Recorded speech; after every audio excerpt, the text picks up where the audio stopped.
Finally Arun ಮನೆಗೆ ಬಂದಾಯಿತು. ಗಾಡಿನ parking ಮಾಡಿ, ಗಾಡಿ ಫುಲ್ಲು ಸೂಪರಾಗಿ ಕಾಣಿಸ್ತಾ ಇದೆ.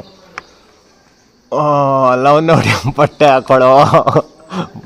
ಹಾಕ್ಕೊಂಡಿಲ್ಲ ಅವನು. ಅವನ ಗಾಡಿ ಪಾರ್ಕಿಂಗಲ್ಲಿ ನಿಂತಿದೆ. ಡಿಸೈಡ್ ಮಾಡ್ತೀರಿ ಅವನ ಗಾಡಿ ಇಲ್ಲ ನಮ್ಮ ಗಾಡಿ ಇಲ್ಲ ಅಂತ. ನೋಡಿ ಇದೆ ಅವನ ಗಾಡಿ, ರೆಸ್ಟ್ ಮಾಡ್ತಾಯಿದ್ದೆ ಗಾಡಿ. ಫೈನಲಿ ಅರುಣ್ ಮನೆಗೆ ಹೋಗೋಣ. ವೆಲ್ಕಮ್ ಮಾಡೋಕ್ಕೆ ಬಂತು ರಾಣಿ.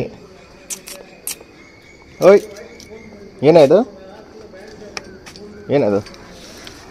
ನೋಡಿ, ವೆಲ್ಕಮ್ ಮಾಡೋದು. ಗುಜ್ಜು ಗುಜ್ಜು ಗುಜ್ಜು ಗುಜ್ಜು ಗುಜ್ಜು ಗುಜ್ಜು ಗುಜ್ಜು ಗುಜ್ಜು ಗುಜ್ಜು. Good morning, good morning, good morning. ನೋಡಿ ಹೋಗೋಣ, ನೋಡಿ ಈಗ ಕರ್ಕೊಂಡು ಹೋಗುತ್ತೆ ಹೊರಗಡೆ. ಟಿ ವಿ ನೋಡೋಣ ಅಂತ ಅವನೇ.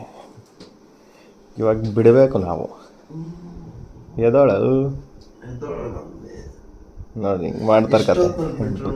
ನಾವು ಎಲ್ಲಿ ಯೂಟ್ಯೂಬರ್ ಆಗಕ್ಕಾಗ್ತೀವಿ ಹಿಂಗೆ ಮಾಡಿದ್ರೆ. ಮಲ್ಕೊಂಡು ಇದು ಸೆಲ್ಫಿ ಸ್ಟಿಕ್ಕು ಇದನ್ನೇ ಎತ್ಕೊಂಡು ಹೋಗ್ಬಿಡೋಣ. ಎಲ್ಲಿ ಎತ್ಕೊಂಡು ಹೋಗೋದು, ಅದು ಗಾಡೀಲಿ ಜಾಗ ಇಲ್ಲ. MG Kashmir willow ಇರಬೇಕಿದು.